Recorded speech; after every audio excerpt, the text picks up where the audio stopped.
I was just thinking about who have I not talked to in a while that I really like talking to. And I was like, I'll see if Jonathan can do it.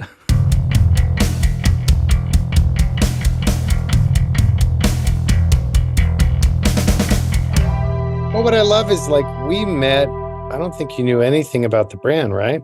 It was No, I don't think so. Well, I mean, I'd heard it wasn't totally unfamiliar to me, but I had not done a I deep think dive on it. Yeah. you, continuous lean, right? Sounds, that sounds right. This is a while ago at this point too. Yeah, yeah, many years ago. But I've always been a huge geek and fan of your legacy and your brand. And as a serial craftsman, applying Horween and leathercraft and various, shall we say, almost lost arts into what I do as my real job, as well as my hobbies that are turning into brands. You've always been a part of all of them and always so kind and inviting to me. I appreciate that. Yeah, it's fun. It's fun to see. I mean, it's especially fun to because I know that you don't take these things lightly. So I know when you get into something, you're into it. So Balls it's fun out. to be a part of that. Yeah, Either hell yeah or no. yeah. That's good. You can see that in everything that you do. That's awesome though, because there's a lot of people that aren't quite like that. No, But that's the world, right? Is like good enough is okay, and let's market the piss out of it and tell people it's something else. right. I was thinking about just back to some of the exchanges that we'd had, and there are two that stick out in my head. And you might not even remember these. We talked one time about I had a buddy he needed a replacement for his dashboard because his dash was all cracked, and I don't remember how it came up, but I said, "Oh, I can ask Jonathan. He knows all about that stuff." And you gave me so many awesome details about like where to go and who does the best stuff and like how to get it done.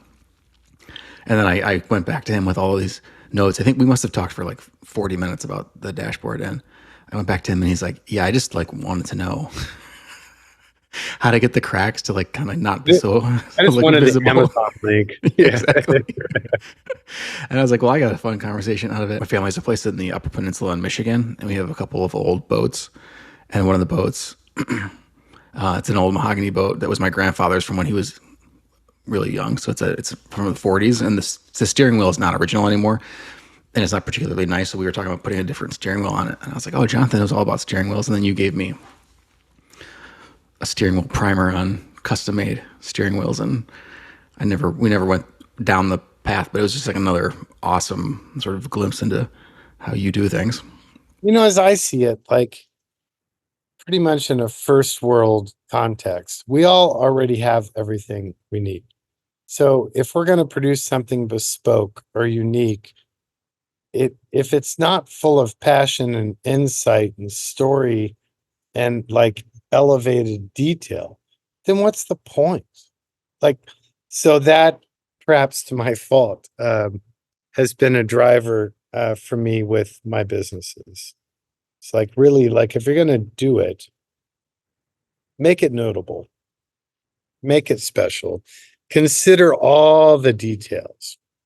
And frankly, a lot of times those details are well beyond what even the client will necessarily comprehend or absorb. But like, that's cool with me. Like, I get it. I'm down with it. It makes me all warm and fuzzy inside. And even if necessarily the client doesn't get that deep, like, I don't really need them to. Like, it just makes me sleep well.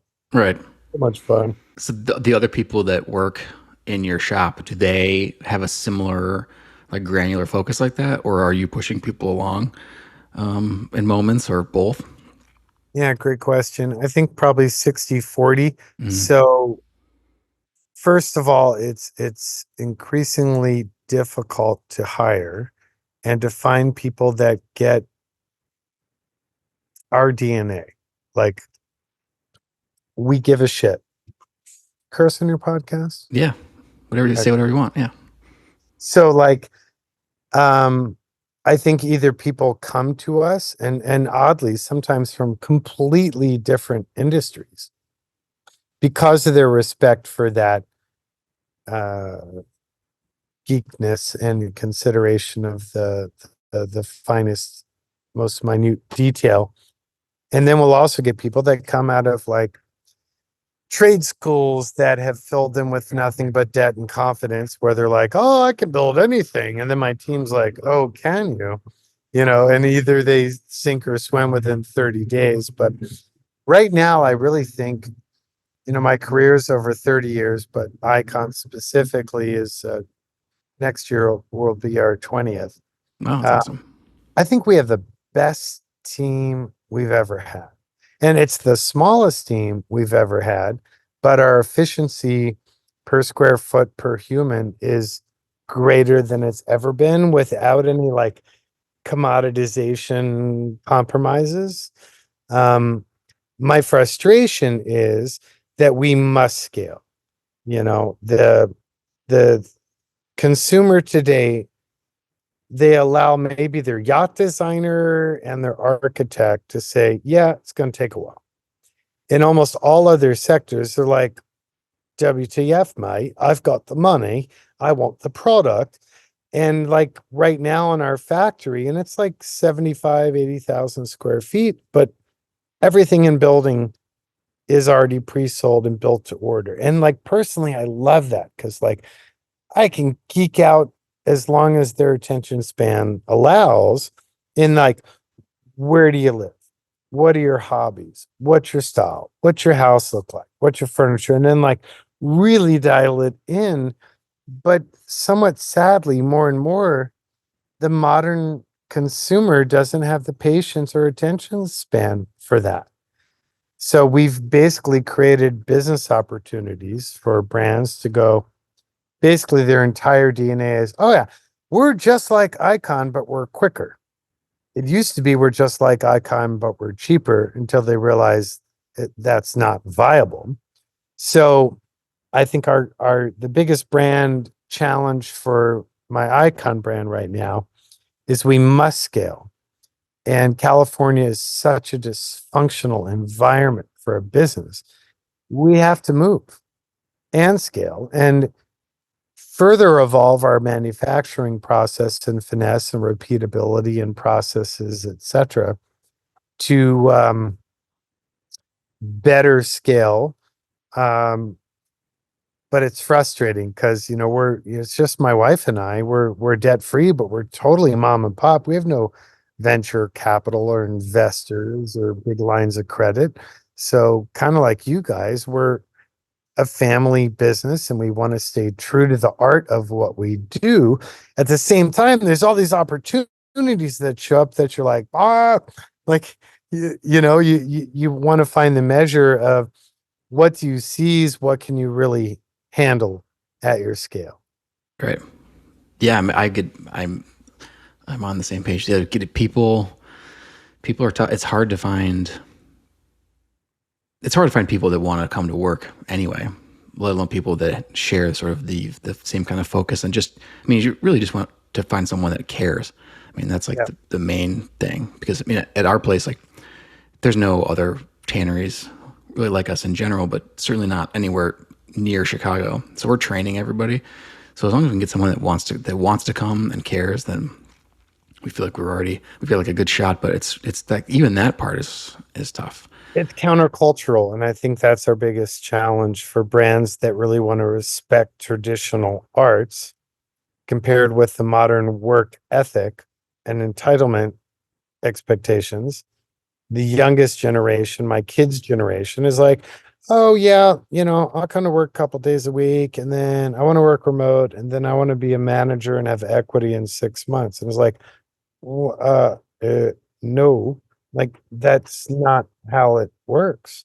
Do you ever like pull people in from, just a random example, from like Leon, Mexico? Because Mexico, Leon specifically, their tradition in leathercraft from tanning to final stitch goods is epic. Hmm. But the current culture in Mexico, they're chasing China, Right. meaning like they're not honoring the skill sets and traditions of their forefathers.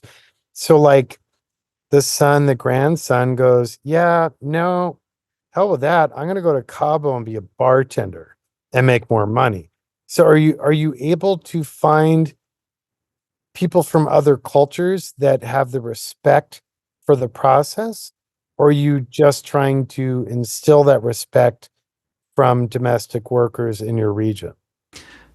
Historically, just in the region, because Chicago, there's still a good, not nearly as much as in years past, but there's still a decent amount of manufacturing that happens sort of in and Yeah. around Chicago. So the base, there's a shrinking base for that, but we've entertained that.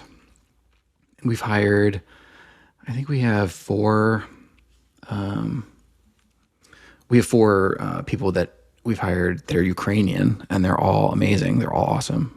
But just getting the documentation process of getting it so that they can work and stay, and we have to prove that we can't hire anyone else in Chicago that can do what they do, and it ends up being pretty cumbersome, and worth it. But it's not something we've had to do or really even had to think about, other than like in the last few years. So we haven't, Leon is obviously that's like a lead candidate of where to look, because there's so much leather manufacturer at, of all types, from finished goods to tanneries and everything down there.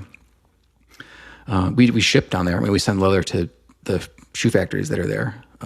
So we're familiar with it, but yeah, we just don't, we haven't gone that route yet. But I think it's you definitely something we've guys talked have about. done, you've done a little business with my friend's startup, Christian Daniel Boots, I believe. Yeah. Yep. His Stitch House is down there. And I was waxing poetic about Horween, and he was already a fan. In fact, I'm waiting on my burgundy Horweens from him. Mm-hmm. Such a good guy. Yeah. And I think he came in as part of a group, I think like a year and a half ago yes, for a tour. Yeah. yeah, and San Diego based guy on a career path that he was very dispassionate about. Mm.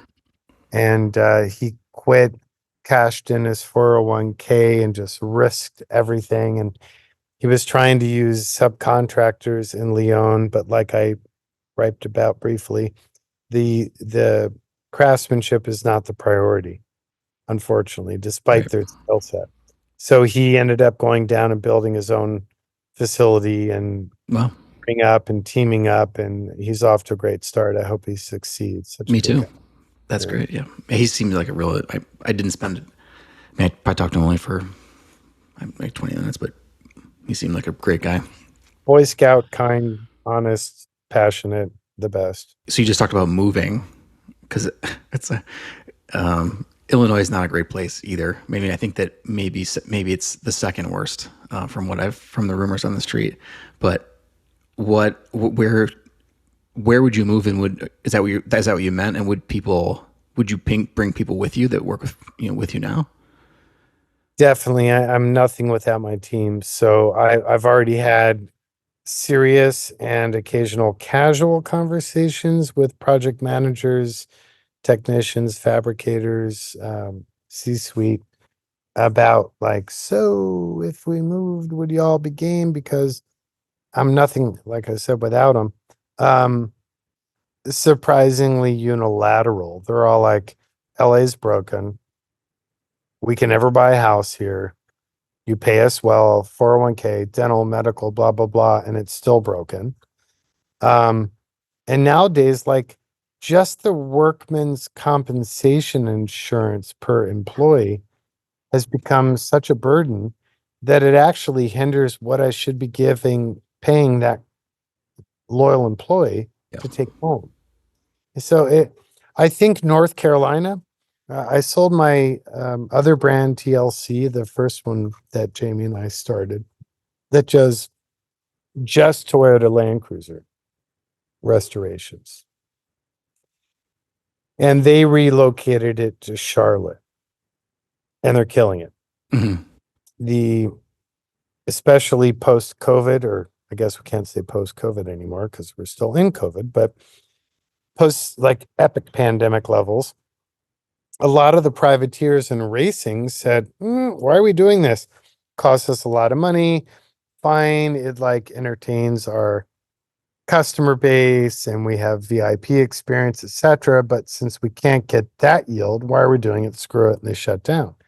So there's a local municipality that is engaging in kind and welcoming businesses. There is an incredible depth of skilled talent regionally and a great number of distribution channels, warehouse hubs through to like body shop, carbon fiber, machining, CNC resources there regionally. Texas used to be on the top of kind of everyone's list, but from friends that are in the space or adjacent spaces in Texas, the labor cost is going through the roof with Rivian and Elon and on and on moving down there. But my dumbass bought 12 acres on Onion Creek because I was like, that'll work. No, you're not. Nevada, I just can't get my head around. Arizona would be on the deck, but basically, like we're still involved with TLC and watching and looking at the metrics and the P&L.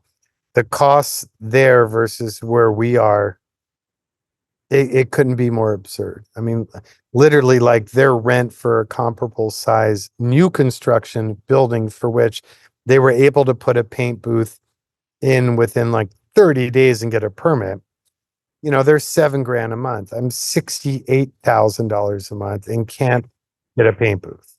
And on and on and on and on. And just like the entertainment industry starting in the 80s, California's arrogance, I think's gonna bite them in the ass because so many industries are leaving, so many individuals, so much private wealth are leaving.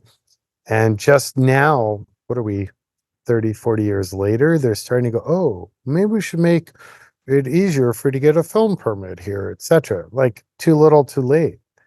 So I don't know. Politically, I'm frustrated because I think the pendulum swing has become unsustainably unnatural.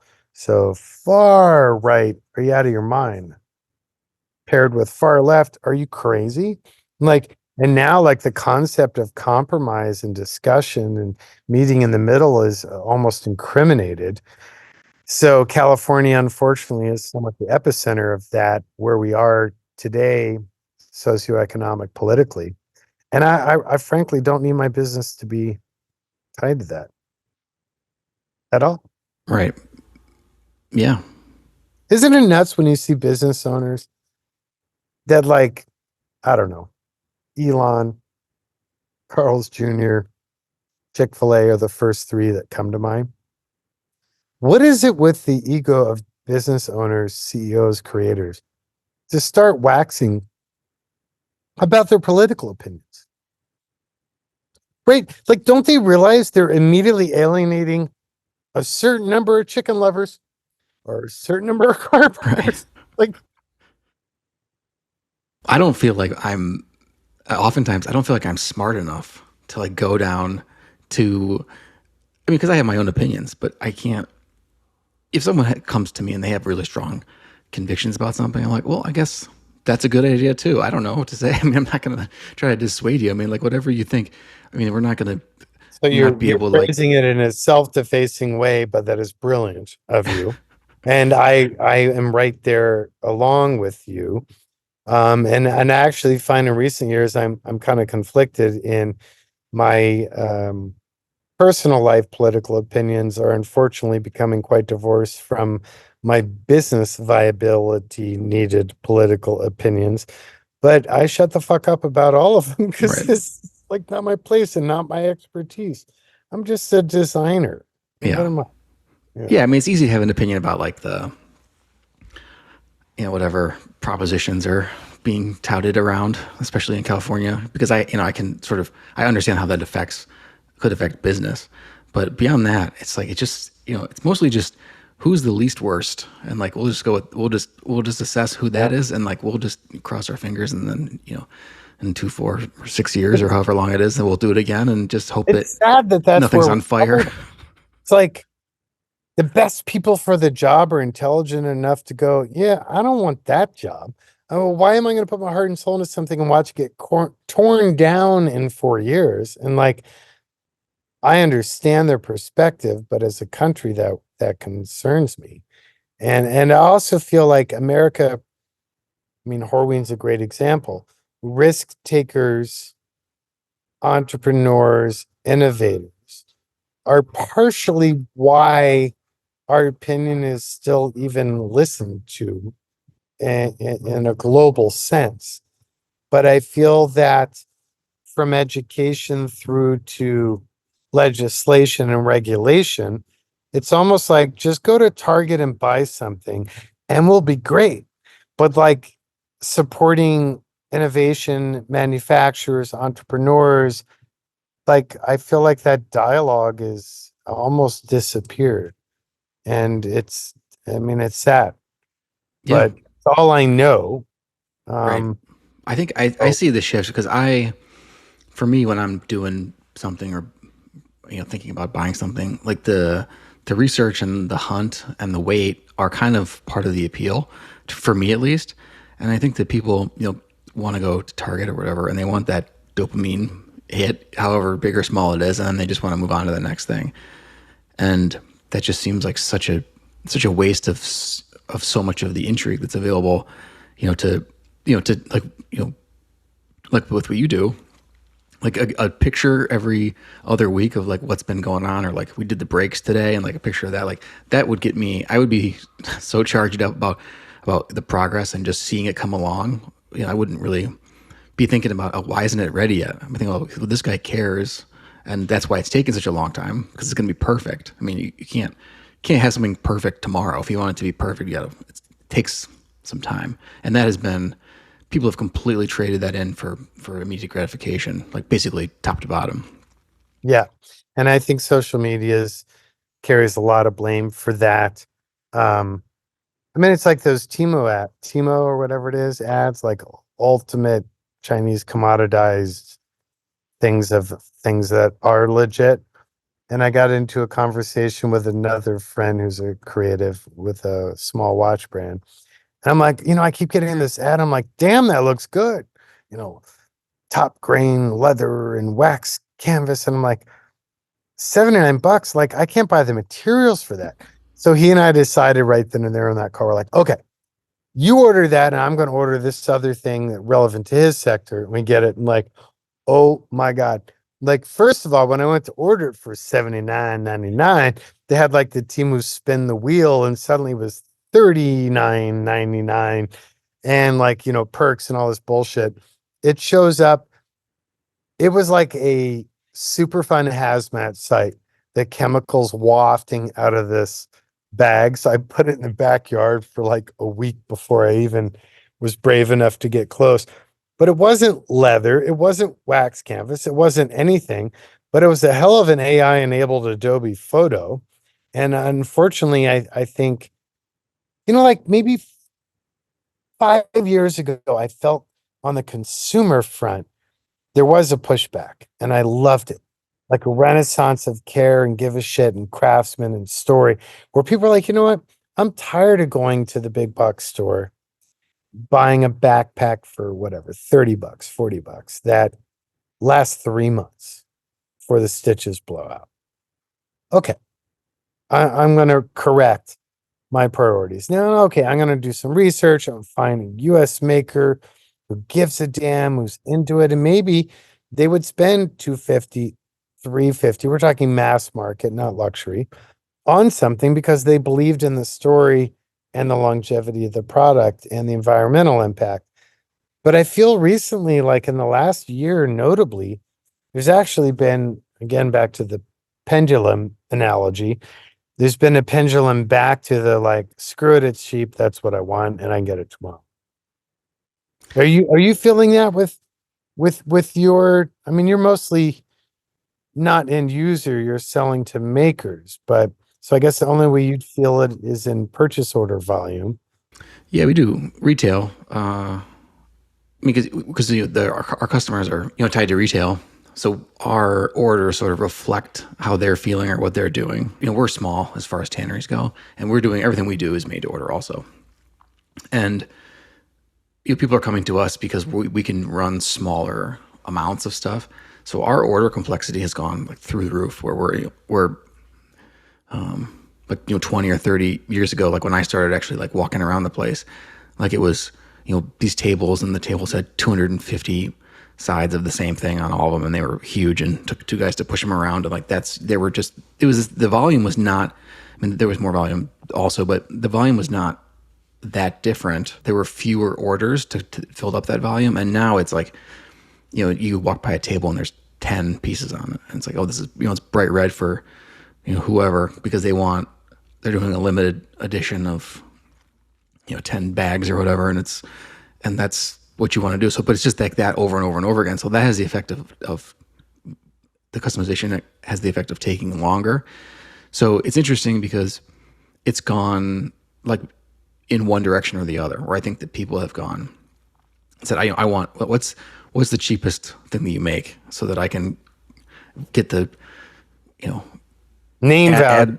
add the value, and then get it into the customer's hand. So there's that side of it, but then there's also like, well, I want something that's special, that only I have, so what's that like? So so it's sort of the middle of it has kind of fallen away, I guess. I mean, not to say that anything that we do is really fast or inexpensive, because it all sort of follows the same philosophy, but yeah, I mean, it's a long way of answering your question, saying I see it too. I mean, I think Phil, what I probably should have said at the beginning, who I normally do this podcast with, he's a musician also, so he's on the road playing some music, but we talk about, because he and his business partner own Ashland Leather Company, the wallet company in Chicago. Like that move to fast fashion, and like the stats of like how fast people want something and how many times they wear it and how much money they're spending on it. Like it's just, I can't even wrap my head around it. I think about like a dollars per wear kind of deal, where like if I'm going to buy a pair of jeans that are $350, which is a lot, I'm not going to buy 10 of them a year. I might buy a pair a year, or two, and then probably one, and I'm wearing those a lot. I mean, so the dollars per wear goes way down, but they're going to last, and there's going to be a period of time. I think with any durable good on the leather side of things, or clothing, there's how it looks on the first day, and then it starts to look better, or it should start to look better like almost immediately. So it looks the worst it's gonna, right, if it's well made and well intentioned, the worst it's going to look is the day that you buy it, and it should look better as you wear it. The better something is made, the longer it will last. And you look at, someone could have a pair of shoes that are not great. I won't go any further than that. And then they're perfect, they're on their feet and they love them, and that's all they ever want to wear. But if they're not well made, I mean, they might get a year or 6 months out of their shoes feeling and looking like that, and then they're going to start to fall apart. So the differentiation point and the price difference comes in, where so how those shoes look and feel when they're perfect and they look that way for only 6 months. Like if you had sort of taken the plunge, it might have taken you a little bit longer to get them to that point, because the materials are beefier and you have to break them in. But you're going to end up with 10 years of them looking like that at that point. And then you can put a new bottom on them and you get another 3 years. So I think that... But it's not dopamine related. Right. And the modern social driven short cycle to dopamine spurt consumerism isn't tied to that relationship, and it requires deeper, longer thought, which is what worries me.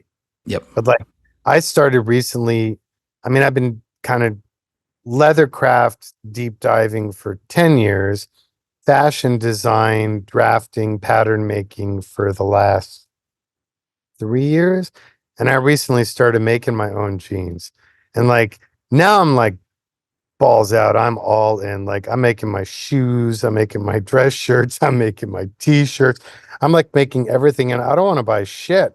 And like, even then, the math probably, some could argue, doesn't make sense, because, with no buying power and being a goober for quality materials and the Japanese denim and whatever I'm geeking out on, like, but I don't care. Like, I'm ready. And in fact, I need to find like one of those local luxury resale places, and just, I'm ready to give it all. Like, peace out if I didn't make it, or it's not something like historic or made by a friend or bespoke, off with your head, out Hmm. of my closet, you know. But Yeah. I really think, I hope we saw that swing to consumers caring, giving more thought, maybe spending more or buying less and spending more, but being more conscious. And then I see a decline in that, and I'm hoping we see an inhale again of that. And, you know, of course, it being an election year, I don't find anyone's being honest in the discussion of how tough the economy really is right now.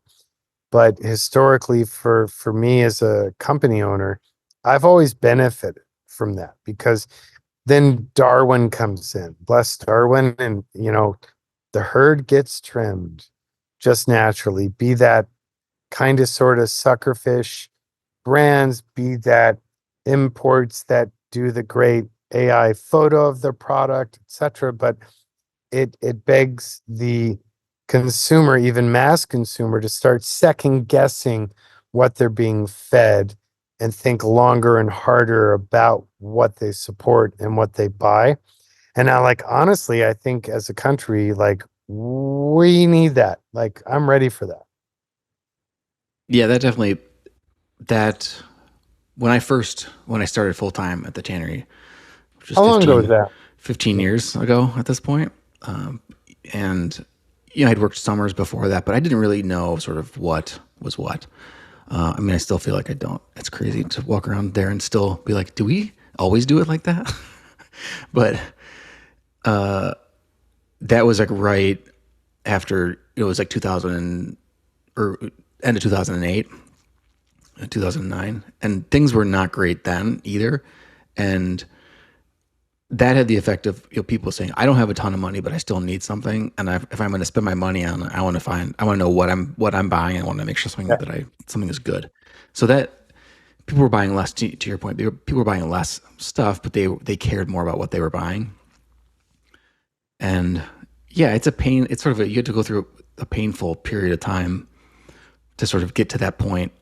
And then it was, things started to look better, economically in general. And then there was a period of time where both of those things existed. And, to your point, that's sort of the pendulum has definitely swung back towards, where it was, right? Fast and cheap. We keep saying the Yeah, same like thing, but yeah, yeah, yeah. yeah. It's very frustrating. And perhaps if I'd proper education and an MBA, I would have focused on that. But I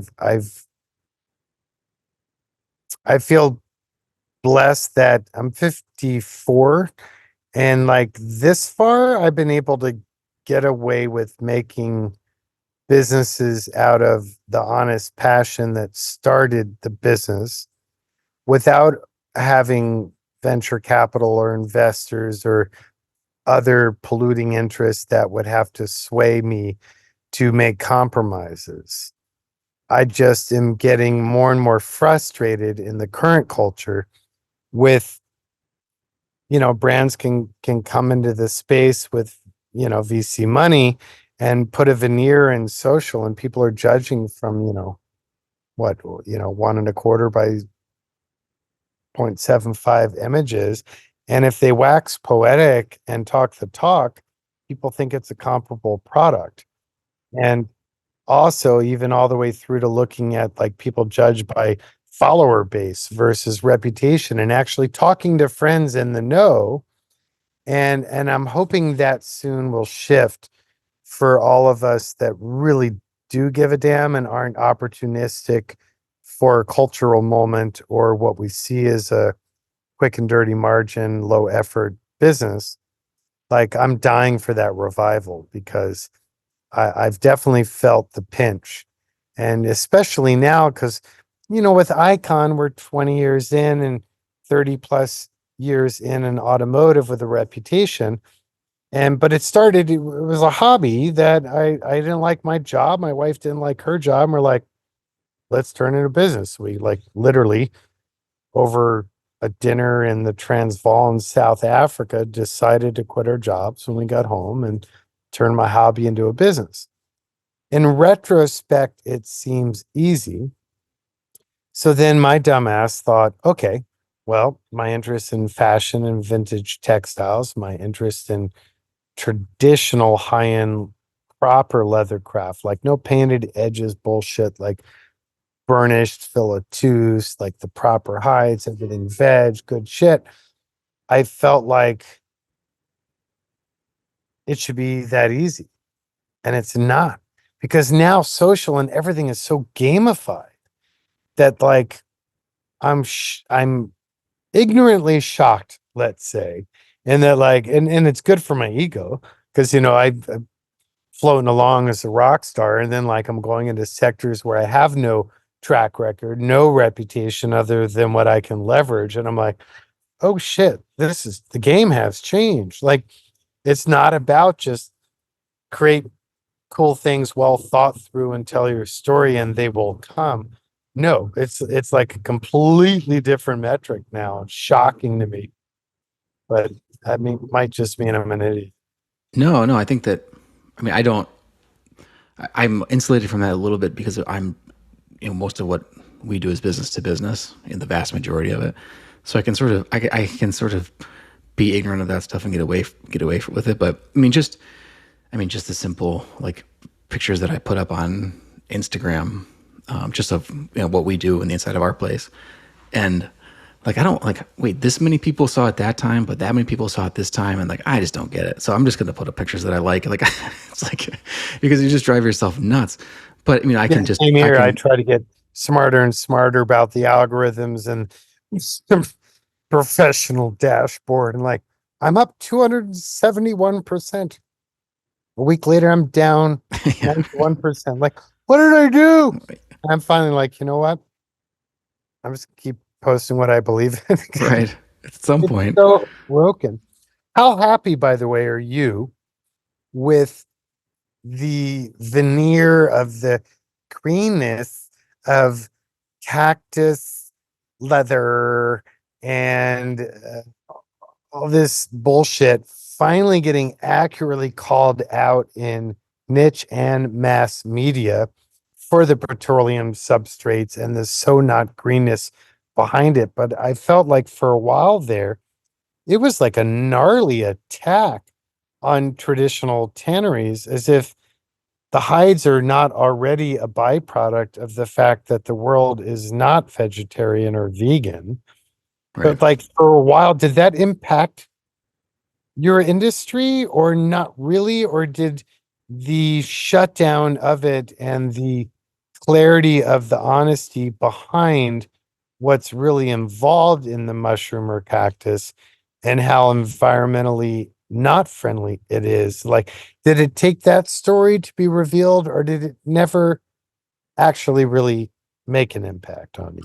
Was it just noise? It was just, I mean, I think mostly, I mean, for most people, I mean, for us, it was largely noise. I mean, it was concerning. It was, I don't want to say it was concerning. I mean, it's more, I'm more concerned about people, what we were just talking about. They want something fast and cheap. So they're willing to buy, whatever, leather, imitation leather, which is really just plastic with a coating on it that looks like leather on the shelf. And then that's it. I mean, that's more of a concern, but this stuff, I mean, the FTC has even said like you can't call it something vegan leather because it's misleading, and that doesn't stop anybody. They just say just keep doing it because what is the FTC going to go, after the cactus leather guy? He'll just close his business and whatever. But I think it's. I mean, listen to me. Anything that you make, like anytime you enter into a manufacturing process of any kind, like you have an impact, and to try to make it seem like what you're making is just as good as what is out there and has no impact, like you have to be able to back those claims up with something. So anytime someone says like, oh, it's made from mushrooms and it's just as good, it's like, well, I mean, I don't really think so. I mean, I think it's interesting. It's an interesting concept. It's interesting Yeah, to not when think it's about on a it, but petroleum-based substrate.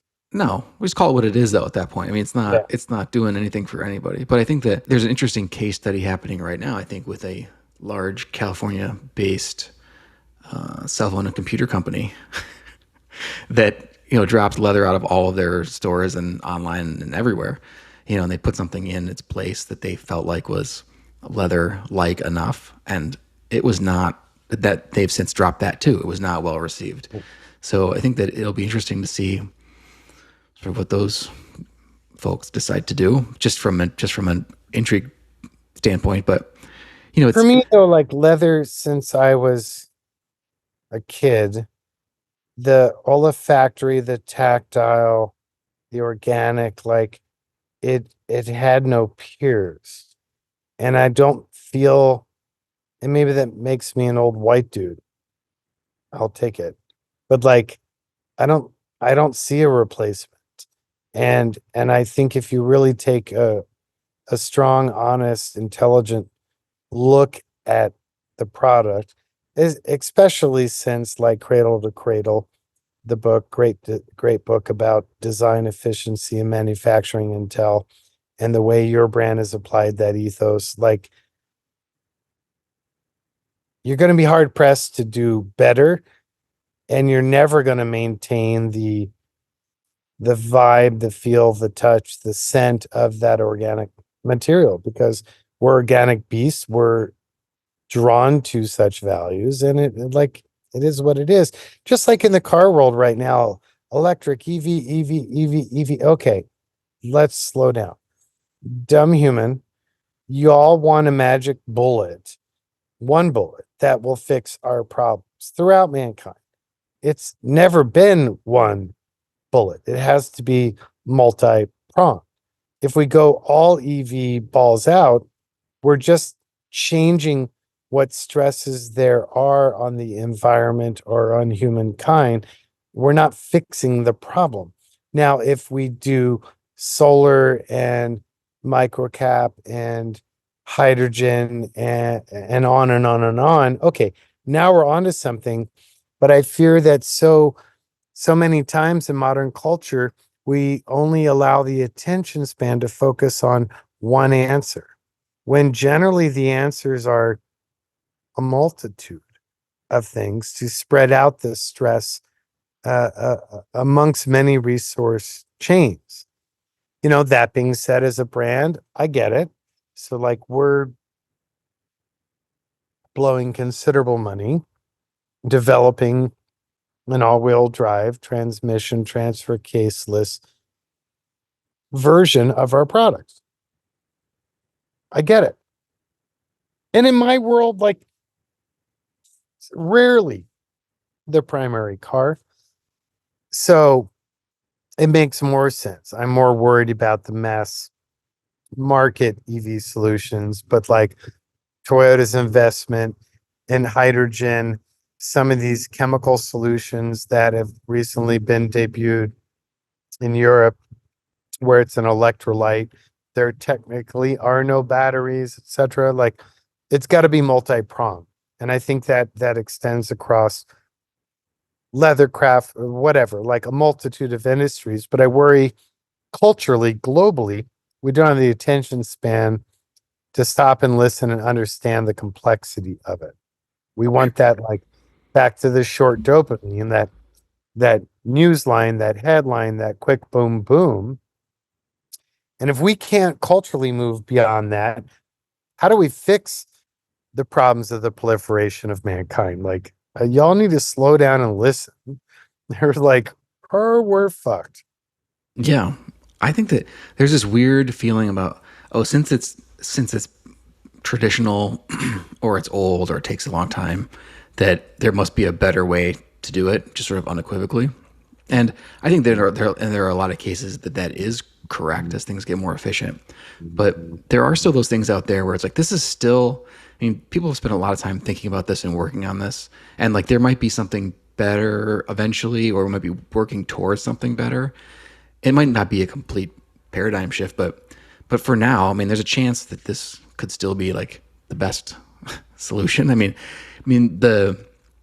like with cars, I mean, the solution might not be everything needs to be a battery. It's like, how can we get to be more efficient, which is like the, better, more efficient engines and hybrids and like all that stuff. I mean, that seems to be that seems to be a better example of what sort of needs to be done. And it's the same.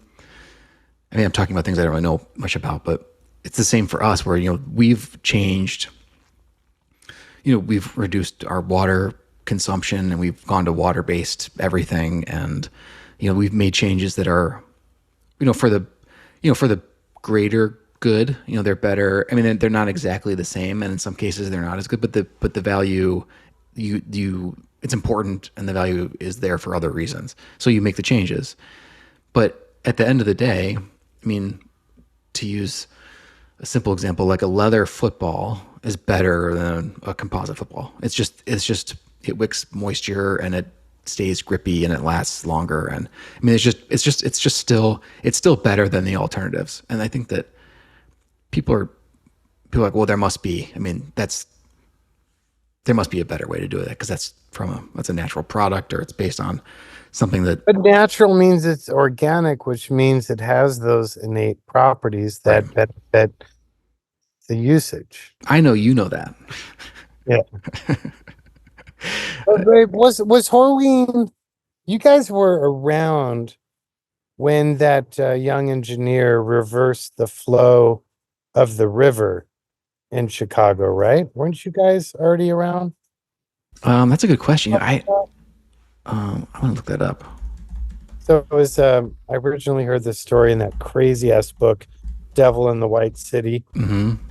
Parallel that serial killer in his hotel and Yeah, pharmacy that's a good book. Yeah, it with, was in yeah, 1900. phenomenal. My family was in Chicago, but we weren't. Our place wasn't open yet. Oh, you weren't. Yeah, I 5 years thought that before. was such an incredible, like, environmental story of innovation and risk taking, and the videos of them rotating that hotel to move it and reversing the flow to not pollute the lake, but then to screw everyone else down river. Like, In the Mississippi and yeah, all the way down through the center of the country. Yeah. yeah, whoopsies. There's unforeseen repercussions. Can you But, imagine like even proposing that in a meeting like in oh, this day yeah. and age? Is like what they would say. They would just like they would just burn you at the spot. Well, it's like California now with the water rights. So, up and down the Central Coast on like the 5 or the 99, we're growing pistachios and almonds and pomegranates and things in the desert. Like, hello, people. And now they're like actively lobbying to get more water, but actually they're stealing the water in ways that are inappropriate and should have never occurred in the first place. But now so much industry is around it that they feel entitled to continue to get it. And it makes it so complex. It's crazy.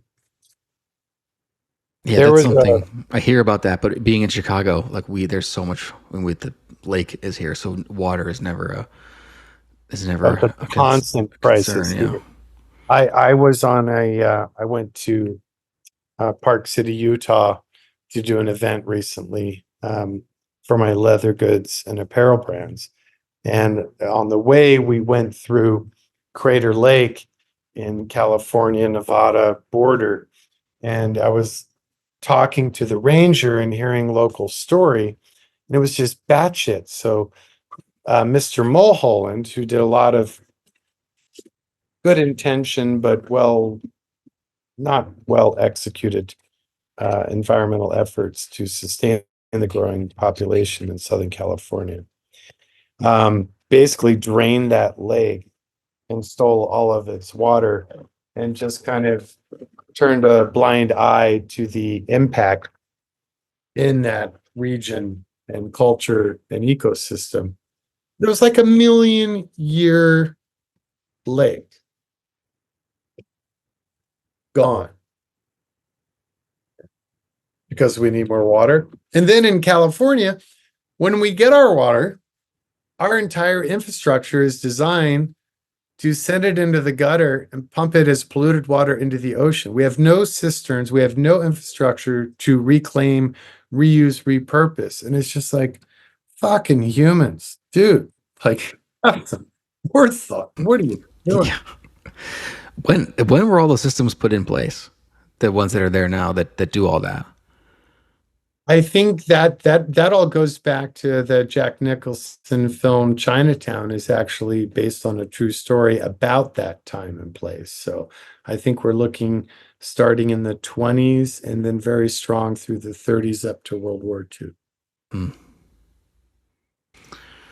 I mean, even the street I've lived on since '87, they created a capture plateau reservoir up on Mulholland above me, and they did not plan well uh, with the engineering, and it failed and broke and came down this side of the canyon and killed significant number of people and created a lot of havoc. And they're like, "Oh, our bad," and they redid it. And then just south of us in the Balboa Park Basin, there's this huge infrastructure done by Engineer Corps for capturing LA water and doing proper things with it.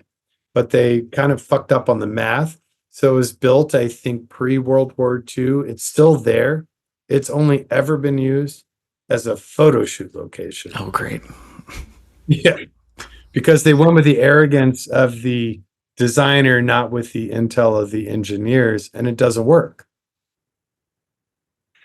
Humans. That's crazy. Sorry to leave my I moved from my backyard into my little leathercraft apparel studio in the house, which is really one of my kids' bedrooms when I went to college. I like it. I see patterns in the sewing machine and oh yeah, all sorts of shit going all on kinds of in stuff back there. Yeah. Yeah. Looks like my office. Are you a maker too? Do you make stuff?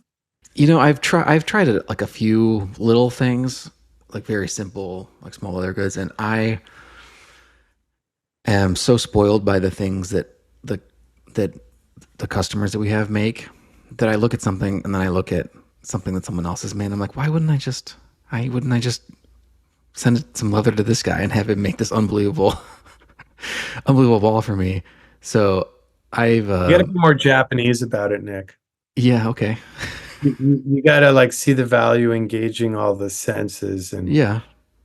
saddle stitching for 10 miles before your stitch is worth the shit. And then the value that carries at the end of that journey. It's like I started making my own suits even, which were astonishingly complicated. The trousers cakewalk, the jackets, like holy shit, the amount of layers and reinforcements and nuances to it. But like I'll tell you, like I'll grab a suit I made over a bespoke, amazing, better than I can do at this point, Italian custom suit, because of the emotional importance it carries. So like I love it now. Like if I'm out and about and someone's like, "Oh, that shirt's so cool," and my wife's always like, "Oh, great." Because I'll be like, "Oh, thank you." He's like, "Thank you."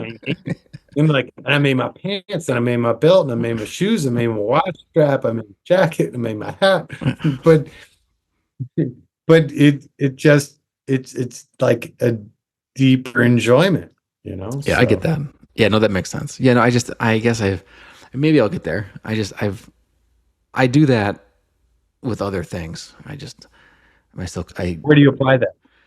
Well, before I was at the tannery full time, I was a cook for a few years when my wife and I, who was my then fiance, I was cooking in New York for a while, and so that I still cook quite a bit. I like that a lot, and I like photography a lot too. I take a lot of pictures of inside the tannery and otherwise, and I've gone back to, I'm almost all film at this point, just because it slows me down, and I like the delayed gratification part of it too. It just goes back into whatever we were talking about, but that and the old and not so old mechanical like equipment and cameras and like all that stuff. I like it. I like trying to find. Everything. It just wraps everything we just talked about into this conversation, where I just like looking for the stuff and finding the stuff and figuring out how to get it to work and figuring out how to fix it or who can fix it and all that stuff. So, but those are the main two. Have you seen any of these youngins that on Instagram, for some reason, probably because I've talked about it, I'm seeing more and more guys that are like taking old lenses and then 3D printing their own camera bodies and doing like tiny box, divorce lenses or whatever, like, but or panoramics, but manipulating based on vintage camera technology, but 3D printing everything for a film camera other than using a vintage lens. Mm. I haven't dived into that perversion, It's but cool. yeah, it's super cool. Yeah, Super. there's different levels of that. There's like some of the old like modular medium format cameras. We're going on a rabbit hole here, but I like it. But like the one of the first cameras that I got when I went down this, and I got serious about it, is I got a Hasselblad, like an old, like a 500 V series, like it's like a brick, but it's all modular. And so people have started making the back for those that is like a Instax camera. So you can like put an instant Polaroid or Fuji film Cool. into, onto this camera that was made in the 60s in Sweden. And it's interesting. So there's all different degrees of that, but there's some people that have gone, like you said, they're building basically the whole camera except for the glass in the front of it. And I I haven't I love haven't gotten anything, but I've looked at it quite a bit. geeks and rabbit holes. Yeah, Beautiful. to get a good mechanic, I mean, I'm sure I'm someone that can fix something that's made out of metal with moving parts is just that doesn't want crazy, a crazy amount of money. But that's Illinois. I mean, you get these jobs that have the minimum number of hours and the crazy pensions and all this stuff. I mean, no, everybody wants those jobs, and I mean, We've been getting hit by municipal jobs. yeah, Like literally we've had incredibly talented, gifted technicians, fabricators leave us for good pay and benefits to go work for public transit or the police department, fleet management, to do repetitive work they fucking hate, but to get paid, 40% more than we were paying, plus union, plus pension, plus.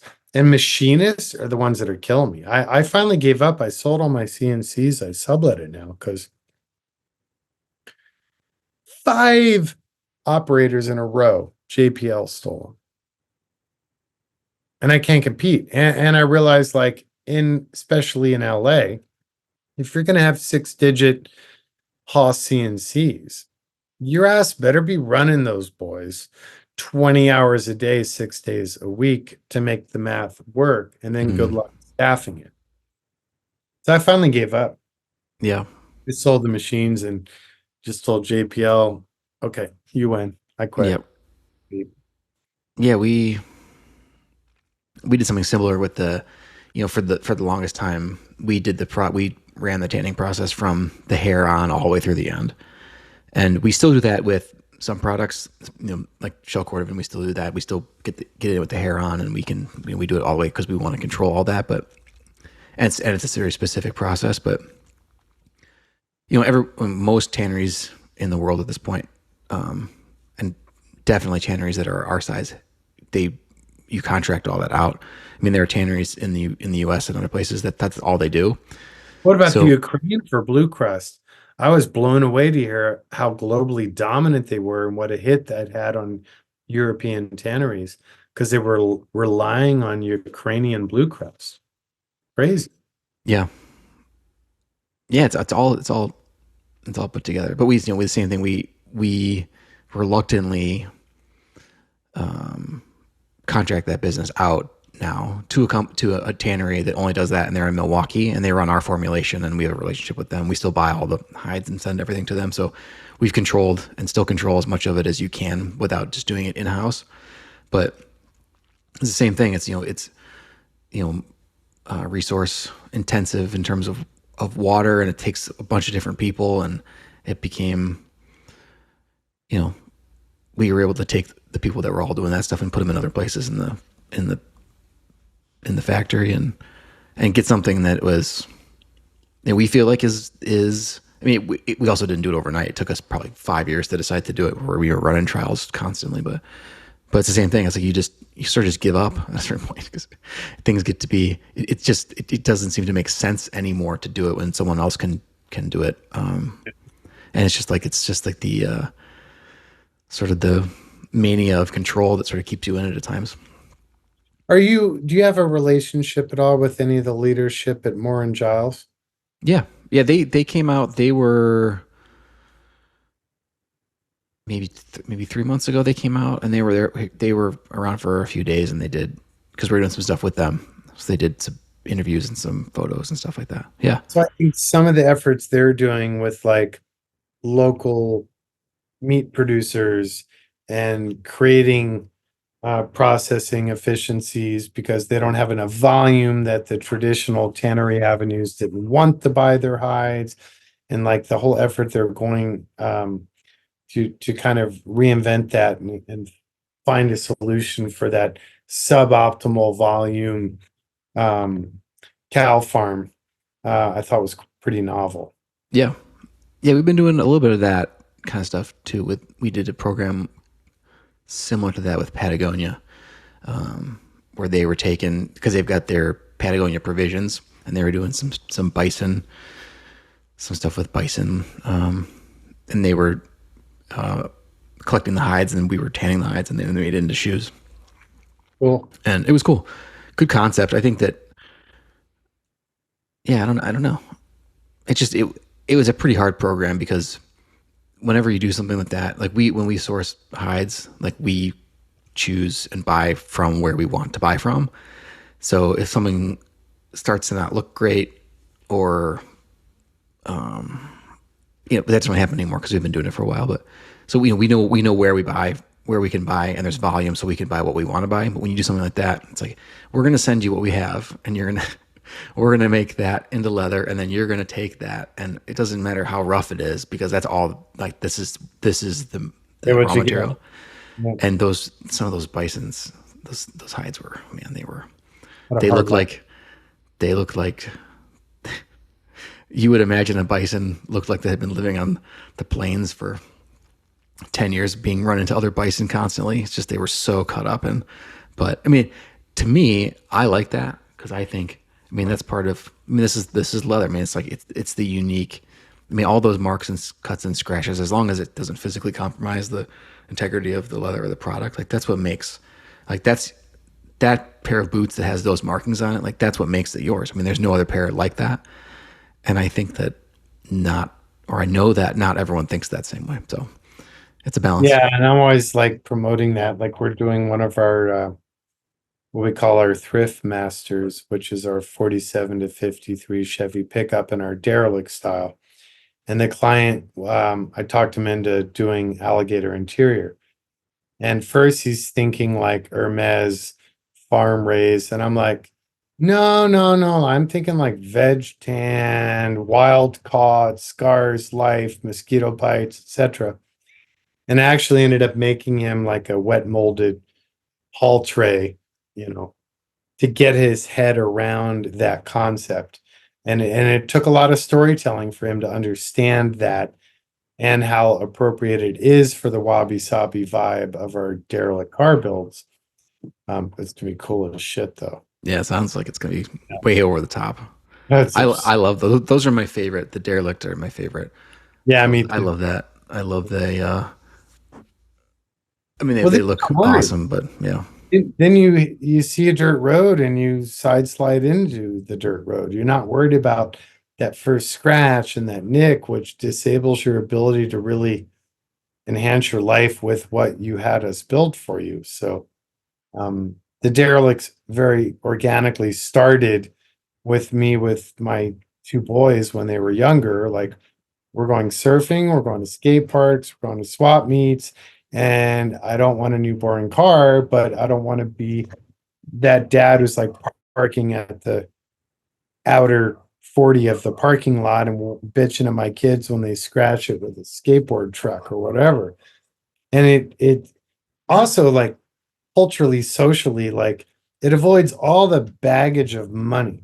Like there's no preconception of your wealth or you rich prick or like any of that. It's all thumbs up and smiles. And co-storytelling, or it's completely invisible and under the radar. No one even looks at you. And like more and more, there's a lot of value in that. I love that about the TLC stuff that you were doing and are still involved in, because it doesn't, well, if you were actually paying attention and you know what you're looking at, I mean, they are remarkable, but it doesn't on first, if someone drives by you going 30 miles an hour and that thing, you're going the opposite direction, like you're not going to think too much of it. I don't think. I mean, it's not like in a red Aventador that's going the Yeah, other direction. exactly. It's like I would much rather, for me, I would much rather have one of your rides than one of those. While I appreciate both, I mean, for me, the decision would be easy because it's just you can use it. That's just yeah. But functionality has always been a big thing for me. I mean, I just because I don't have. I mean, I do relative to many. I do have a lot of stuff, but I prefer to have less good. Again, I'm going back to what we're talking about. I would rather have less things that I'm going to use more. So Right there with you. someday I'll have one of those nice Land Cruisers. Bring it on. Yeah, that'd be awesome.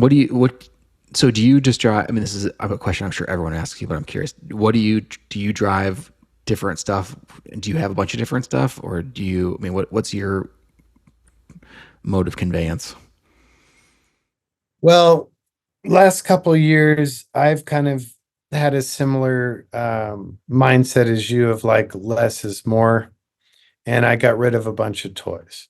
So I had a 993 twin turbo 96. I had a 1800 ES Volvo wagon.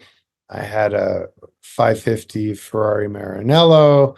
I had, and I was like, what am I doing? Like, especially in LA, like, where in the hell am I even going to actually be able to enjoy and drive this? So now I have one of the very last Toyota Land Cruisers before this new thing called a Land Cruiser that does not have the ethic or ethos of a Land Cruiser. So I have the last of the old school.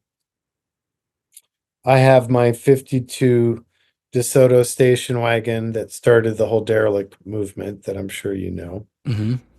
It's on the design team with Ford on the new Bronco. So I guess technically I have the 12th new Bronco, but I actually gave it to my son, our design engineer. He's rocking that. And then I have a really cool car called it's a 1941 Graham Hollywood, which they only made a couple hundy of, and they're so sexy, super low slung 4-door suicide door sedan. I don't know what that is. I'm looking it up. Yeah, Oh, that's cool. Yeah, like old Hollywood Clark Yeah. Gable. But right now it's a bucket of crap sitting in the parking lot rotting. So I need to wait for the combination of time and money at the same time. And then I'll build it up. But realistically, I mean, with production at the level it is nowadays, first the team that built it, then the project manager of the team, then the GM, and then me. We always put at least 1,000 test miles on anything we build, even if it's a production model. Because there's always something. Everything's hand built. There's always a rattle or something that could be improved or learned from. So I spend most of my time commuting in my clients' cars as part of the test drive process to shake them down. And it's funny, like all my guys are like a bit more perhaps respectful and trepidatious when they drive them. Then I'll hop in it and I'll go off road and like yee-haw, dig the spurs in, or I'll hit that on ramp wide open throttle and like send a drive shaft exploding or whatever, because if that crap's going to go down, I wanted to go down with us before we deliver it to the client. Right. So like you know what a Mayan rain stick is? Yeah. So like hippie instrument where like pigskin on either side, section of wood and the rocks and all that. So I'm driving one of our Icon Broncos. It's already got like 700 test miles on it for my crew.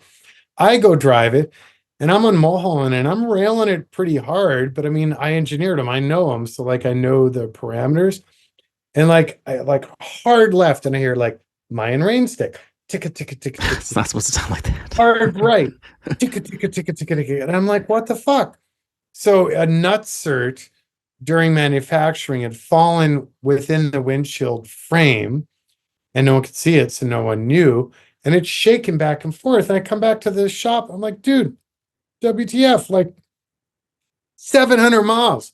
You didn't hear that? So I don't drive it like you do. I'm like, that's the whole point of test driving it. We should be driving it harder than the client ever will, so we find it. We got lucky though, clever fix. High strength magnet on a hidden plane, tiny hole drilled, Sikaflex, like this high tech epoxy, Hmm. into the orifice, plug the orifice, put a magnet on the orifice, let me drive it again. Hard left, hard right, hard left, thunk. The magnet catches the metal and the epoxy glues it to it. And then you take the magnet off and party on. That's smart. That's fun. Got to be Yes, a that. little driver in low volume bespoke manufacturing.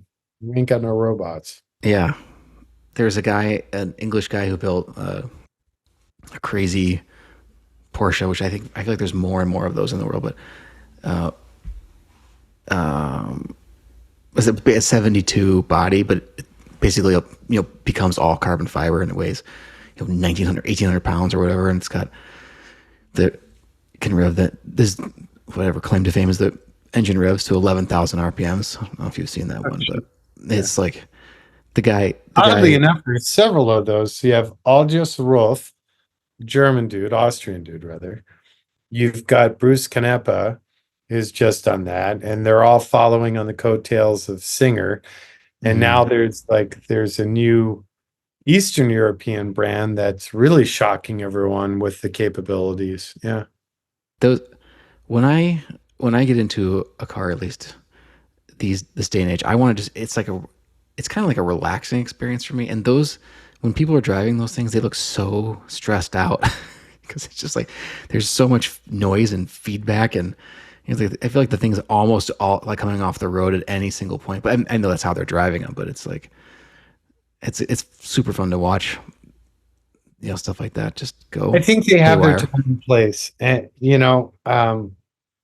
I often be cautious to push back to clients who are like, "Oh, we didn't know about Icon. This is amazing. We can have a vehicle with all the heart and soul of vintage, but it'll drive like my new Tesla." And I'm like, "Oh, time out." Like, there's a lot of constraints working with vintage bodies, and like while we manage the balance of classic styling and modern performance and timeless utility, it is not without compromise, and I want you to own that and know that, or please come out to the facility and drive one before ordering one, because I find more and more, especially with a lot of the,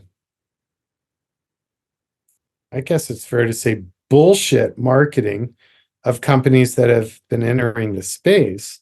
It's like, no, it's not that. And like, I actually want to manage those expectations before I take an order, So like, I think there's always a place, like in my life with my 22 Toyota Land Cruiser, like it's a big, soft, quiet, torquey couch.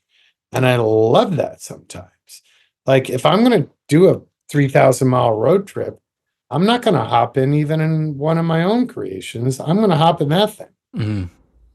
But then, like, when you want more of a visceral connection, then okay, then maybe you grab that Chimera or Singer or Icon or whatever it is. Yeah. Yeah, it's nice to have options. Yeah. First world problem. Yeah. Yeah, I see. I do see. I hear what you're saying, though. I see some of those cars in Chicago, beautiful cars. I'm like, what are you doing with that? Do you know about the potholes here? Forget about the speed limit. You just can't. The potential of that car is like. I guess it's because you like nice things and you can afford it, and you want people to know that you can afford it. Maybe depending on who you are, but I would be too, I would be like, well, I'd have to then also buy, which I also can't afford to do, buy a vacation house that's 3 hours away. So I had an excuse to drive fast to get there. Yeah. So I No. guess it's a slippery slope. But are you still doing stuff with watches? Um, no, not really. I have 5 designs locked down in CAD, fully serviced, ready to rock. So I got distracted for 2 years with two collaboration watch brand concepts that took a lot of time and energy, and I was very excited about, both of which at the 11th hour turned corporate icky. Where like everything was locked down with the founder, the brothers that started the brand, the CEO, whatever, and then suddenly I get an email from the marketing department who felt left out, that they weren't included in previous discussions. So then they're like, oh no, no, here's how it's going to go down. We love your design. That's great.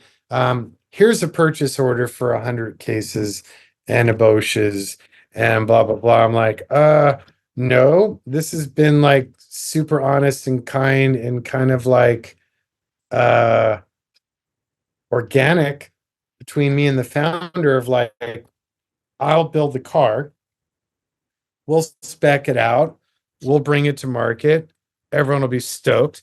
I'll risk the vehicle build, travel to the trade show, party on, and you guys spec build the watches. So that kind of took the wind out of my sails. So I want to go back to doing it myself. But right now, coming up on our 20th year, we have 5 major new product launches that I want to shotgun out next year. So I want to, maybe fourth quarter this year and then definitely quarterly next year, introduce new innovations, new product lines, new concepts. And that's a full-time job. So combining that with trying to get my leather goods brand off the ground with my apparel goods brand, and the apparel, I'm drafting, tailoring, stitching, making, curating, all of that 100% myself. So there go nights and weekends. So CAD with the watches is when I'm done with work at the shop. I've done everything, but still need to look like I'm engaged. Then I'm in SolidWorks or Fusion, modeling the next watches. So yeah, I want to get back to that. I think the first watch we released, while it did really well, it sold out. It wasn't what people that didn't know me more personally expected from Icon. Like they would have expected a sport utility watch or a 4x4 watch. And I did something based on the Duesenberg SJ tachometer because it was like a high-end jump hour, porcelain dial. The black one. Yeah, that was cool. I saw Yeah. that. But you know what? Like, I don't apologize for that. And it may be to my own capitalistic underperforming potentials. But like, that's what's always driven me, is staying passionate about what it is I do and it coming from a specific perspective or personal opinion. So like, for better or worse, at this stage in my career and acceptance in the industry, I'm okay with it. Like, I'm gonna keep doing that. I mean, granted, I do have a GMT I want to do, and like if I had investors or focus groups or marketing consultants, they certainly would have advised me and steered me towards something I probably could have sold thousands of. But it's not my core business, so I'm all right with that. I mean, frankly, that watch came out of me having the idea for decades and then training with Fusion, with Autodesk, with their new Fusion 360, and the wonderful tutor that works for them that came by as a product manager, but an incredible engineer.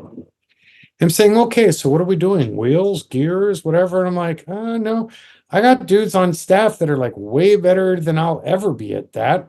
I got a dumb idea for a watch. So like, let's practice and educate and evolve my skill set using your CAD platform, doing this watch. And then it ended up like coming all the way through to fruition, like viable. Then it was like many things I designed.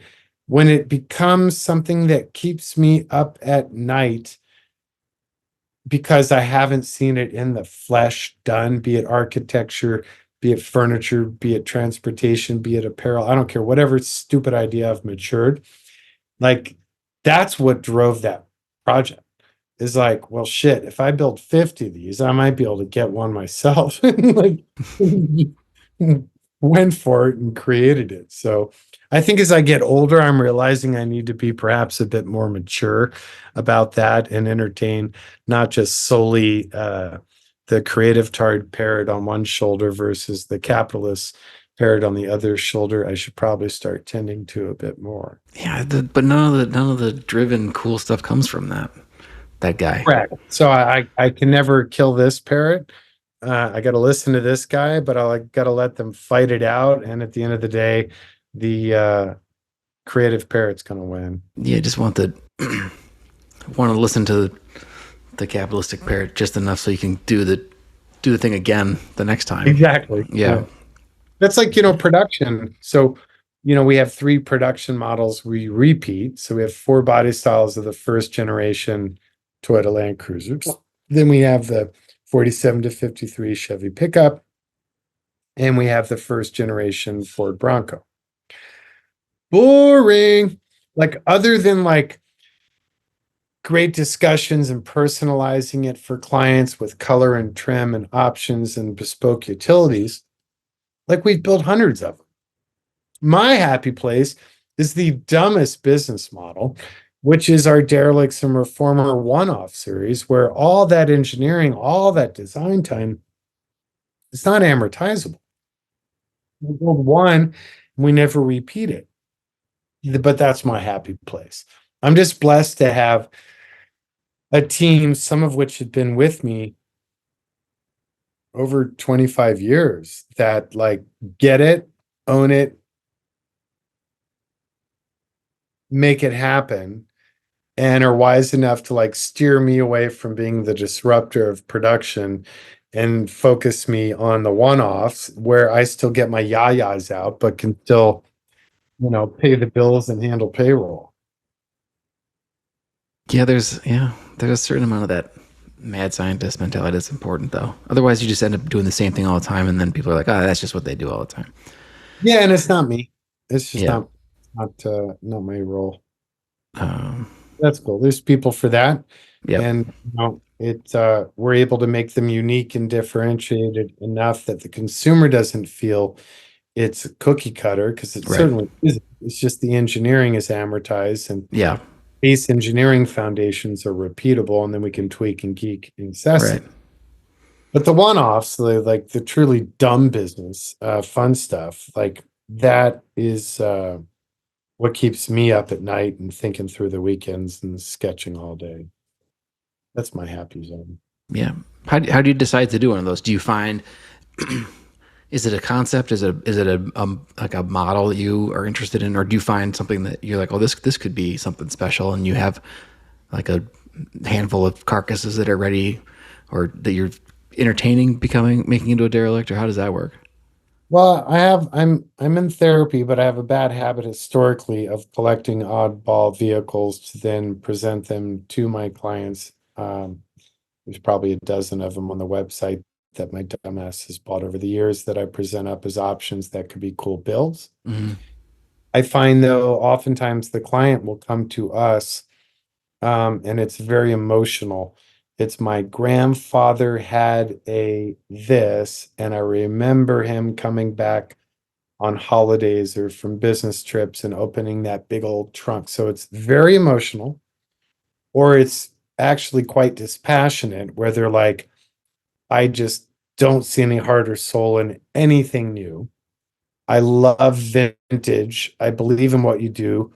I have trust and faith in what you do. Either they are an existing client who's going into the deeper end of the pond with the one-offs, or someone who, by relationship or reputation, trust us and flat out say, omakase. I love the 30s. I love the 70s. I love the 60s. I love European. I love whatever. And they give me carte blanche to geek out. So that's It's the best. nearly, oh, hell yes. Yeah. Um, we're just finishing one that we'll go public with. I mean, I've put progress stuff on Instagram, but we're gonna do like proper full media in the next 30 days or so. It's a 75 Jeep Cherokee, but revisionist history. So the front clip is a 65 Kaiser. The fender flares are from a 79 wide track, so they're steel. The interior is all veg tan. It's all hand tooled in the Sheridan style. All of the Indian graphics on the exterior that Detroit designed back in the day are wrong tribe, guys. Like, not cool. We got with a Cherokee chief, did a deep dive research on clay vessels and woven goods, and found this often repeated abstract of an eagle feather for safe flight when someone in the tribe was leaving the safety of the tribe.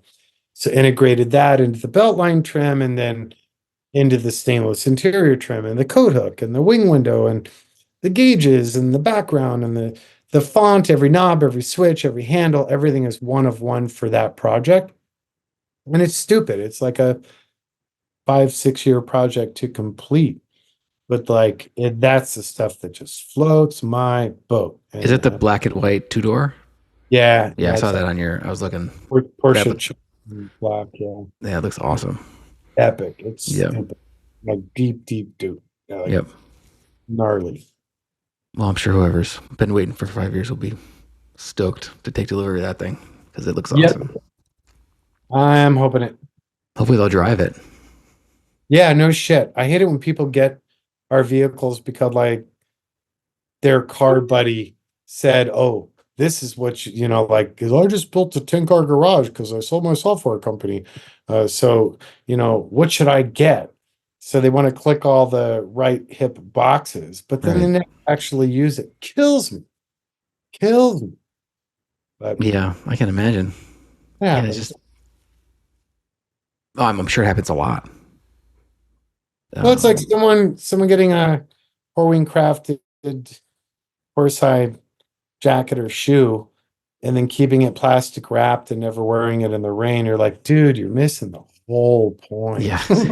Just if you're gonna do that, just sell it to someone else who's gonna beat it up because Yeah, that's please. what it wants. I mean, it's not Yeah, exactly. doesn't We want. want It's better off and those with. jackets that we did with you, that collab we did a couple of years ago, and the images I get from people of the patina that like remember that was that gasket leather basically from World War II, that Mhm. older. Oh, it's aged just magnificently. They're Yeah, so gorgeous. yeah. I was talking to. I know you know Dean Del Rey was Sure. talked to us a while ago. I know you've talked to him a bunch of times, but he's like a jacket. I never really realized he's like a jacket like fiend. Like it's, Yeah. and so if I ever have any jacket questions, I know who to ask. But we talking about like a good leather jacket, or just I mean, is it? It is an expression of sort of like the durability of leather and leather in general that I think is unique and pretty telling. I mean, a well patinaed leather jacket is unlike anything else. The wear points and there's the amount of leather and how hard they are to put together and everything. It's a special combination. I wish that more people wore leather jackets still. I just finished with leftover leather from that Cherokee, and my splitter can't handle this thin of leather. So I've got a bell skiver and a splitter in the garage, but it would not handle this. And I was like, I gotta like go downtown and get this split. I'm like, fuck it, I'm just gonna make it. So the jacket is perhaps irresponsibly and appropriately heavy, but the way it feels, it's almost like an autism security blanket. Like it just is calming. And the way it's like wrinkled and worn already just in the last 3 months, like it reminds me that like I think with automotive, I can I can help the end user avoid the martyrdom of the archaic mechanical experience. But when it comes to leather goods, there's no avoiding the martyrdom of wearing in the stiff ass boots or the heavy ass jacket to get to that point of unique perfection that you can only get by paying your dues. Yeah, that's true. I mean, we do stuff all the time where you try to approximate, and people do it with denim. I've done it with denim a zillion times over. We try to make it look like something that it isn't. And I mean, it's not, in some cases it's successful and it's fine. It's well enough, but it's never the same because it invariably, the crease isn't in kind of the right spot and it sticks out in your head. But yeah, it's, I think with some of the laser techniques with denim are pretty phenomenal, but I think with leather, it just jumps the shark. Yeah, I've gotten I have abused my feet over the years because I will get a pair of shoes and I'm like, I just need to beat these up because I want to see what they look like. And like someone in the factory be like, why are you walking like that? I'm like, well, because my feet are killing me.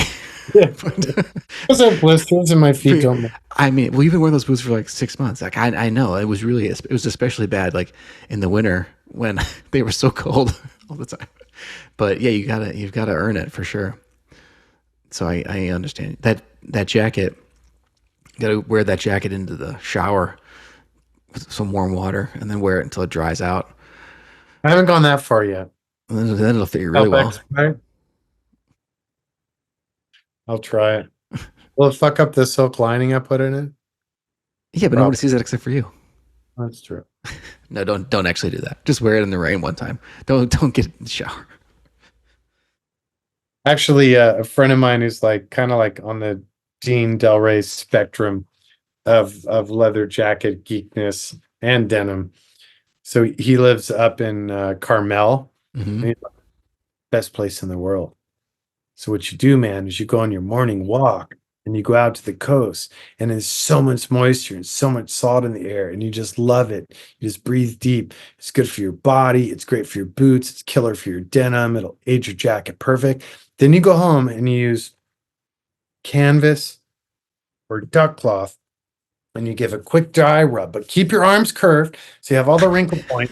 You just give it a topical, like buff it down, burnish it. He's like, that's the only way it works. Sounds like it works for him. It does. Last time I was in Carmel not so long ago and I took my kids to Point Lobos. I've never been so scared in my entire life of the amount of poison oak there. It's like they've cultivated it. It's crazy. Yeah. I can't think of that place without thinking about that.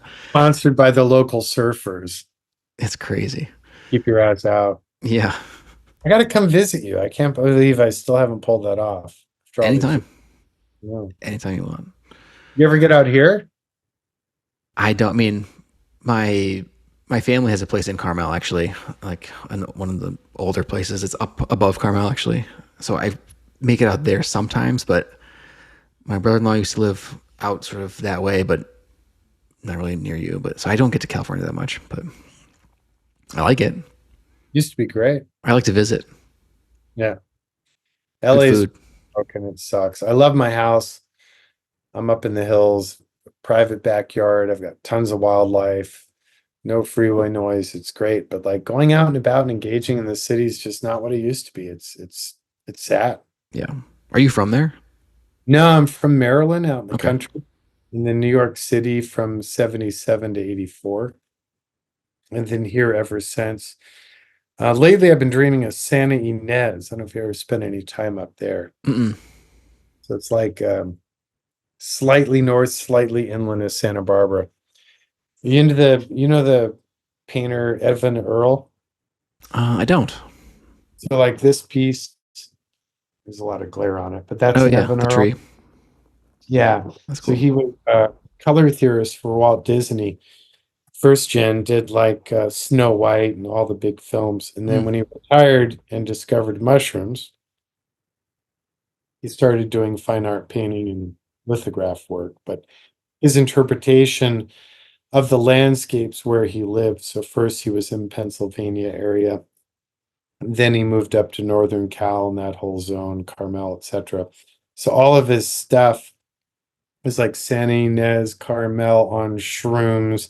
But like you go to San Ynez at like dusk, and it's like a living Edwin Earl painting. It's Hmm. just live, beautiful ancient oak trees and beautiful mountainscapes and a river through the town. No, that's great.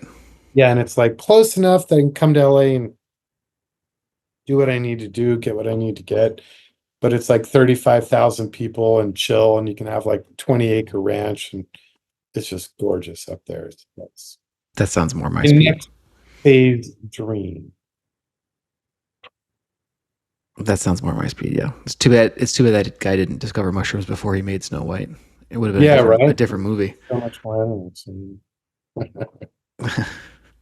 I gotta tell you, like, I'm not a druggie whatsoever. I mean, I'll have my occasional joint, but I took mushrooms once in Joshua Tree, and a dear friend, who actually the friend who introduced me to my wife, she brought them, and there were only supposed to be four of us camping. Turned out, friends wanted to come, the friends would come, and there were 12 of us camping. So we're all in the campsite. And we're like, we felt like jerks, and we don't want to be like tripping balls on mushrooms when like only four of us are, and everyone's wondering what happened to us. So we're like, okay, guys, well, we weren't really expecting this many people, but friend has these really good mushrooms from Hawaii, and like, it's only fair. We'll just all split them, and we might be. This is before even microdosing was a known term, but like, we might be microdosing, we might not feel nothing, whatever, but like, for the spirit of community. So the afternoon goes on, the sun is setting, and we're all starting to like look at each other like, you feeling anything? You feeling anything? You feeling? No one's feeling anything. And then the adjacent Air Force base, like some batshit experimental fighter jet comes by at like 100 feet over our campground, just like and goes by, and all of us, night night, all of us on our ass watching the vapor trails, and it was on. And to this day, I don't think there's ever been an experience that had a bigger impact on my sense of color and texture as a designer. Hmm. Interesting. Like to the point that like my wife's always been a fan of the desert, and I'm more like, give me trees and a river. And then suddenly I could see the generations of life in the desert and the subtle differences in the hues and the Joshua trees and the sagebrush and all like the desert weeds. And like up until then, like it's the fucking desert. It's hot and everything's dead. And then suddenly, like I got this respect for the generations and the tone and the texture. And I honestly think I've only ever done it once again since then at a Pink Floyd concert, which I do not recommend. Um, it's had such an impact on the way I see light and texture. As a Interesting. designer, it's added so much value to what I've produced. It's pretty crazy. Yeah, and that pilot thought he was ruining your trip, and for sure he knew what he was doing, Yeah, but it exactly. ended up Thank unlocking you, something sir. for you. Yeah. It's great. We'll figure it. My dad tells a story that he gave a tour to this Japanese company. I don't even remember the name of the company. He might not even either. This was years ago, and he was walking around and someone said, "Oh, who are those people?" And and it was just one of the employees, and he said, "Oh, those are the new owners." Just like joking around to one of the employees, and he was in our place is 5 stories, and as an old factory should be, but so he was in the basement when he said that, and by the time he got to the 5th floor, they were already asking him, "What are you doing? Like, how could you sell the place?" Because it's such a rumor mill. But I mean, I think that was the last time he even joked about it, because it's like it just is spread like wildfire, and it's just sort of encapsulates the culture of our place. But yeah, we would never. I mean, and just like you were saying earlier, we're so dependent on the people that we work with that we couldn't just. You can't just shut it down and open it up somewhere else, even if you wanted to.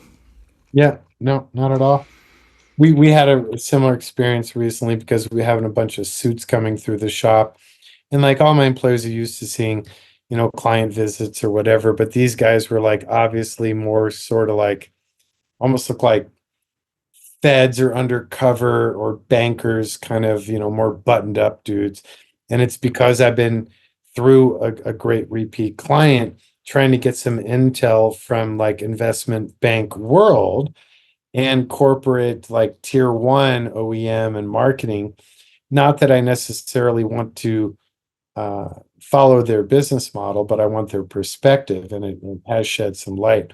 But I've been noticing my employees kind of like side eyeing them. They're like, they can tell something's up. Yeah, that's a close knit crew then, because they care. Yep, They're like, "What's going on?" exactly. No, it's Yeah, great. no, it's I good. love my staff right now. Best ever. Yeah, Really that's good. good. That's so Now we just important. gotta get them out of California so they can afford to buy a house for their family, and I'm not paying 40% of their salary for workman's comp California bullshit and actually putting it in their pocket where it belongs. Yeah, that'd be nice. Don't come to Illinois. I hadn't heard that. It's following California's model. I mean, it's not exactly the same, but it's just there's the same. The I mean to not talk about politics, but the politics here are I was ignorant to it for a long time. Like, oh, that's just whatever. People just say the politics are bad here because it's just something to say, and like it was that way in the past. It's like, no, it's actually that bad. It's actually just a total mess with everything. And but I lived here my whole life. I love Chicago. Yeah, what are you gonna do? What are you gonna do? Nothing. What are you gonna Nothing. do? Eat a hot dog and go in the lake. Exactly. Pick your battles. Right. Right. Well, it's good Exactly. spending time with you. Yeah. Likewise. Yeah. And I'd love to either come see you or come out and see us. We can edit this out, but I don't know what the status of the Brian the Bootmaker thing is. If that's something you want to update me on here, if you want to just talk about it later. No, I mean, I'm happy to talk about it. So, our mutual friend Brian Itwan, sort of a renaissance man of reviving classic shoemaking in the US. I stumbled across him. We became fast friends because we're both total geeks in different aspects of traditional craft. And he made me a pair of boots, and we got to geeking out, and then we got to Horween geeking out, and then we got to Bison Horween geeking out. And his engineer boot, two things bug me about him. I don't like the track mark of the stretcher up the front, and he's like, well, that's tradition. I'm like, no, fuck that, it looks like a mistake. Yeah, I'm actually of the same. I understand what he's saying, but I agree with you. He's like super purist, old school, and I'm like, me too, but to a point. And then his toe box is so small and people dig it, but I'm like, I like me a fat, like Korean War era Sears chunky ass toe box. And he's like, okay, fine. So it just turned into this conversation of me being me and like taking his art form and going, yeah, but a little like this, maybe a little like that, and let's use this material. And then I have these lost wax, cast brass bits with our lizard and blah blah blah. So we're gonna launch it soon. We're gonna do a limited edition, I guess, three-way collab between Roll Club, Brian the Bootmaker, Icon, and Horween, and come out with sort of my ultimate engineer boot in the domestic bison. And then we'll probably, if people are on board and dig what we're putting down, we have plenty of other stupid ideas, even just within other color palettes and plating finishes and cuts. I want to keep doing it. It's been on my short list for a while to go take some proper deep dive classes in boot making. I want to start making my own cowboy boots, but I don't have room for the tooling required. But I got a friend who's a third generation bootmaker in Texas. He's made me a couple, but I want to go down and make my own. That'd be super fun. It's a Oh, deceptively large world. rabbit hole. Yeah. I mean, I Yeah. think that, I mean, they make, they meaning the world, Many pairs of cowboy boots are made every year. I think that for some reason, I guess in certain circles you just don't see them. Like, nobody wears cowboy boots in Chicago, but we've done at times work with that trade. And they use a lot of stuff and make a lot of boots. Yeah, but again, like a lot of it's bullshit. I've Yeah. been really bummed with even some of like the historic niche American handmade bootmakers, and even if they're not sending it over borders and they're doing it here, I was really let down by a brand for which I have huge respect. I had a pair of boots made, and like a pair made for me and a pair made for my wife. They made my wife's 3 times, and they were like the left and right match the right, even the third time. And finally, it was like we just gave up. And the boots I had made, like I knew what tannery, what alligator, what everything I wanted. And they're like, no, no, no, we have our network. Well, it turns out their network was like cost cutting penny pitching network. Mm, And I was so bummed out because I have like some of their 20, 30-year-old boots that had massive respect for the brand. right. The actual product coming out today, like kind of a bummer. Yeah. It's always just, you can't, Yeah. making something 3 times too is not sustainable. I mean, New, I don't but think I probably think didn't enjoy it also, either. no, not at all. But I think that's a founder syndrome of getting bitter, getting tired, getting old, getting burned out, and seeing a degrading skill set amongst your staff. And a lot of times it's actually the next generation, or arguably like Brian, he wasn't related to the gentleman that owned the shoe repair store that became his brand. Brian came from a not very happy family environment in East LA. And to get away from the family dynamics, he'd be walking the neighborhood. And this older Latino gentleman saw him and eventually invited him in for lunch. And it turned into this friendship, and it turned into this mentorship, and it turned into eventually him handing him the keys to the building and to all the vintage Landis tools and everything. And it's almost like if the passion is born as a savior in someone's life, a new path, a focus, a passion, a positive thing to focus on, that's almost, it seems to me, more often than inheriting a brand, the best way to see the truest form of a traditional skill set thrive and evolve. For sure.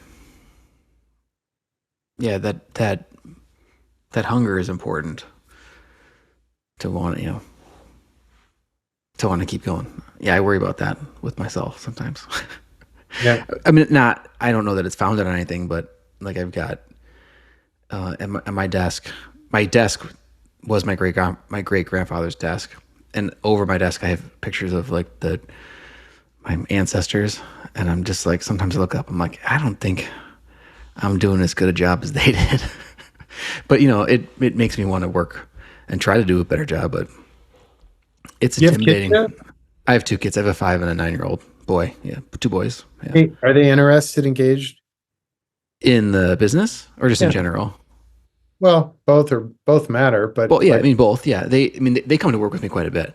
okay. Because my dad's still there every day, so I can push him into Grandpa's office for a few minutes and get some work done. But especially right now because they're out of school for the next 2 weeks until between the end of summer camp and but yeah, they're into it. I mean, we always come home with like little scraps of leather, and they're making whatever, trying to glue the leather to the paper. I'm like, you can't. That leather's not cementable.